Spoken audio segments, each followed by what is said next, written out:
So today we are going to discuss about the dual nature of light and electron. Dual nature of light and electron. As from the name we are getting impression. Dual nature means some properties of light can be explained by wave nature, while some properties of light can be explained by particle nature. Hence, certainly we can't say light is a particle or wave. So first I am mentioning the properties of light which can be explained by particle nature. Then we will explain the properties which will explain by wave nature as well as particle nature. First I am writing the properties which will depend on wave nature of light.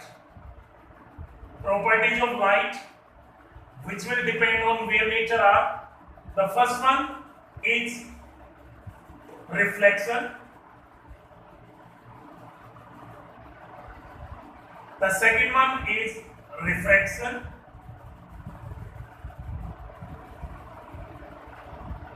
third one is interference,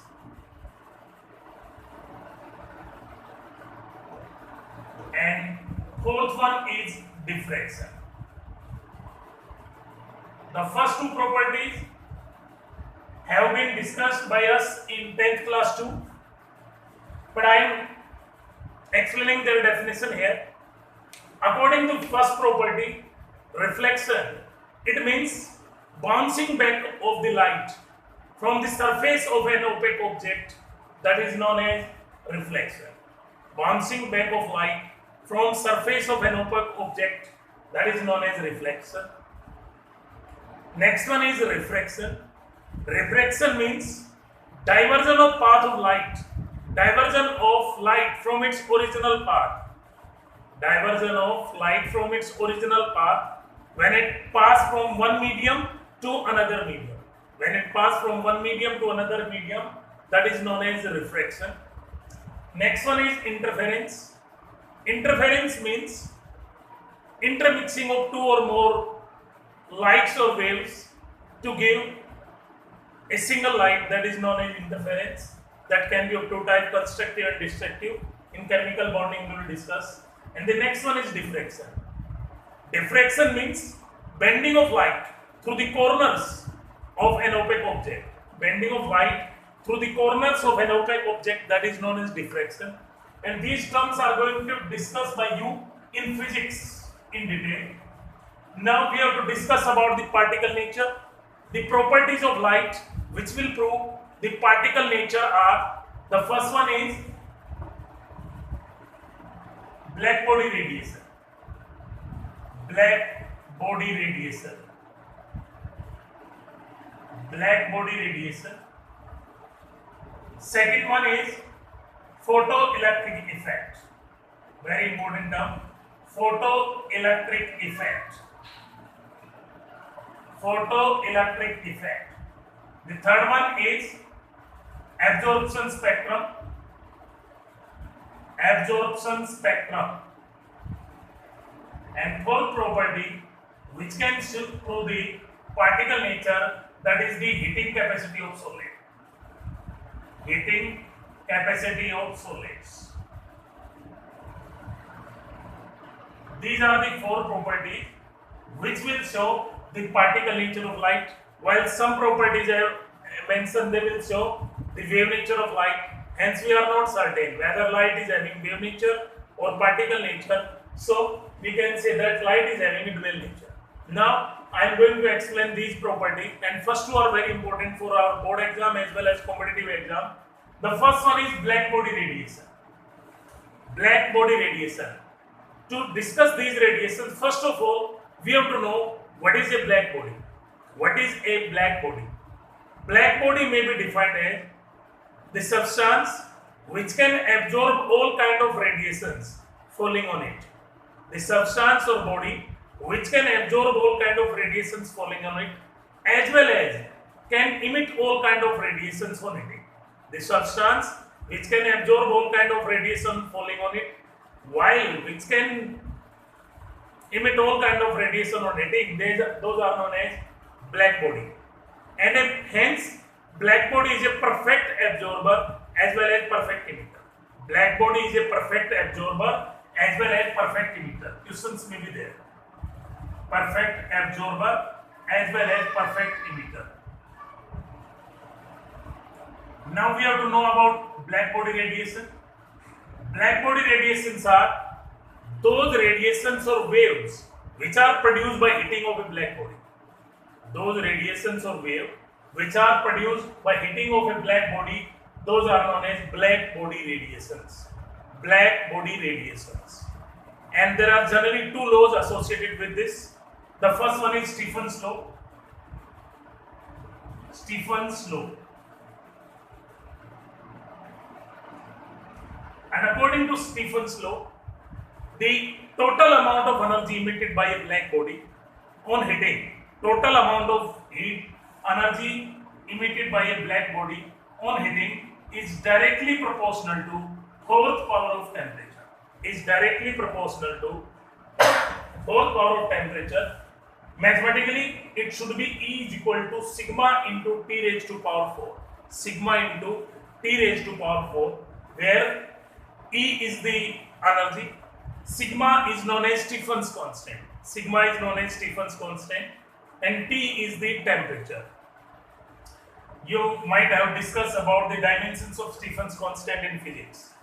Now, before discussing photoelectric effect, we have to discuss a theory, and that is explaining the dual nature of light, and that theory is known as Planck's quantum theory. Very important one. Numericals will be there. Planck's quantum theory. Planck's quantum theory. And this theory was being given by Max Planck. Theory was being given by Max Planck. And the main postulates of this theory are following. The first one, very important one, the energy is emitted or absorbed discontinuously in form of small packets known as quanta.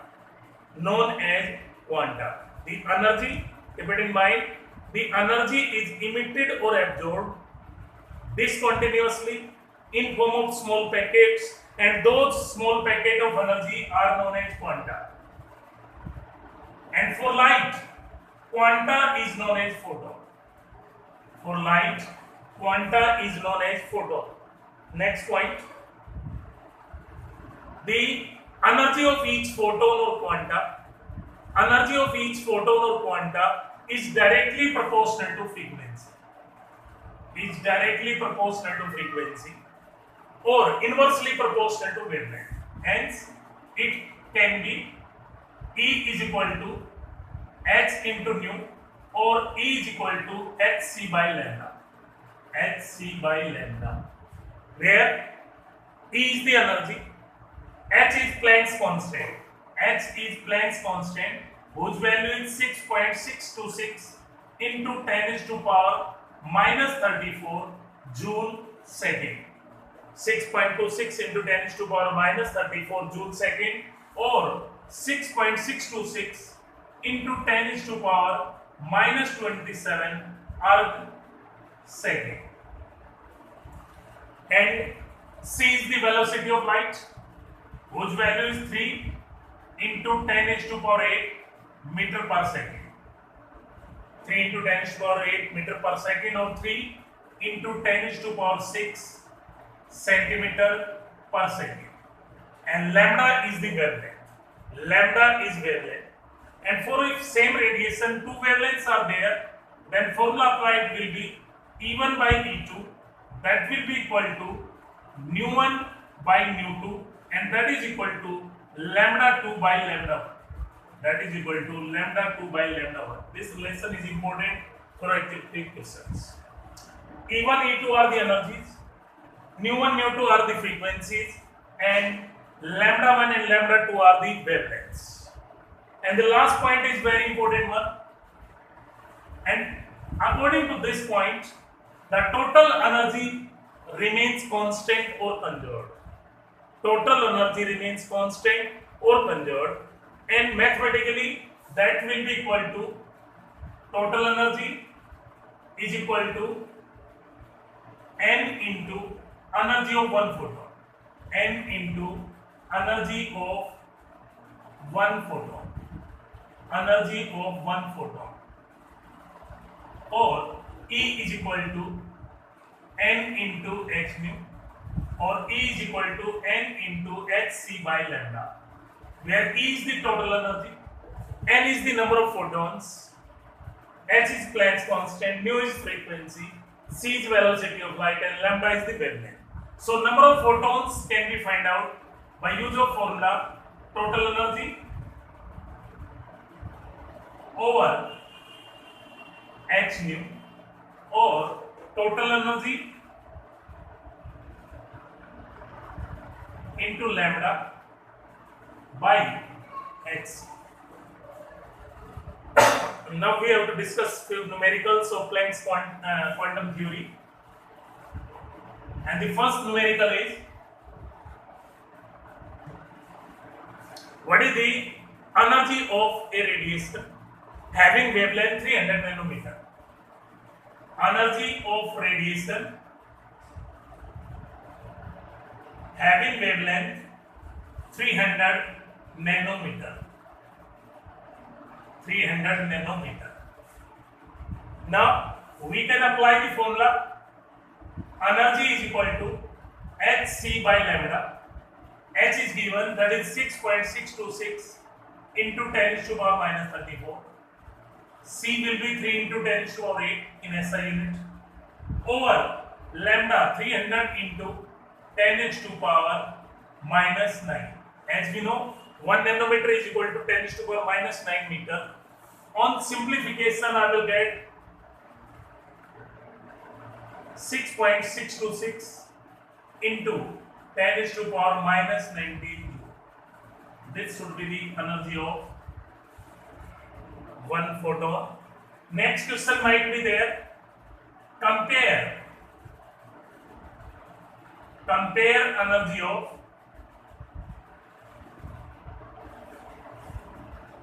two radiations with wavelength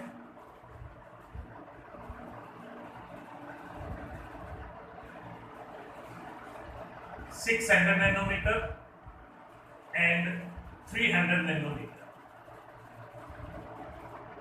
600 nanometer and 300 nanometer.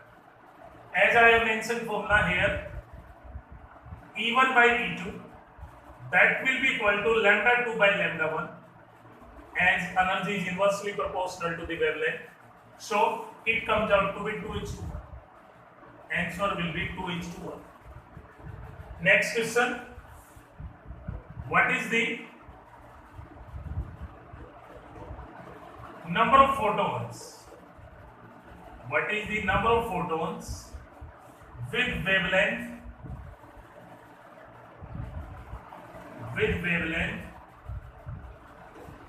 300 nanometer required to produce total energy of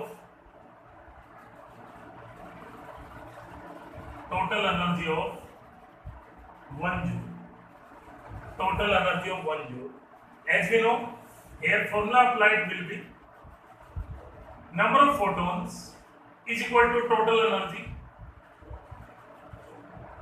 over hc by lambda. Total energy is 1 joule and hc by lambda value comes out to be 6.626 into 10 to the power minus 20, and that comes out to be 1.6 into 10 to the power 18. These will be the number of approximately 1.6 into 10 to the power 18 photons. Now we have to discuss about the second property which proves the particle nature of light, and that is photoelectric effect. Very important one. photoelectric effect. The solar light used in our daily life depend on this effect itself. Photoelectric effect. Photoelectric effect may be defined as the ejection of electrons from the surface of metal. Ejection of electron from the surface of metal when a light of frequency greater than threshold frequency. A light of frequency greater than threshold frequency strikes on it. That is known as photoelectric effect. Ejection of electrons from the surface of metal when a light of frequency greater than threshold frequency strikes on the metal surface, that is known as photoelectric effect. And the ejected electrons are known as photoelectrons. Ejected electrons are known as photoelectrons. Now we have to discuss about the properties of photoelectric effect. Properties of photoelectric effect. The first property is it can take place only for the light having frequency greater than threshold frequency. Photoelectric effect can take place only for the light having frequency greater than threshold frequency.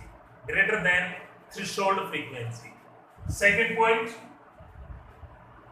the kinetic energy of ejected electron.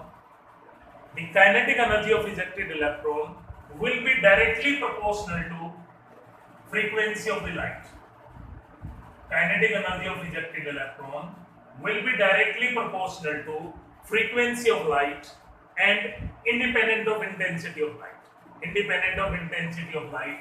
And the third point will be the number of ejected electron depend on intensity of light. Number of ejected electron will depend on intensity of light. Intensity of the light. These are the 3 points I am discussing here again. The first one is photoelectric effect can take place only for the light having frequency greater than threshold frequency. Second one is the kinetic energy of ejected electron is directly proportional to frequency but independent of intensity of light. And third point is the number of ejected electron is directly proportional to intensity but independent of frequency. Now, this effect was being explained by Albert Einstein.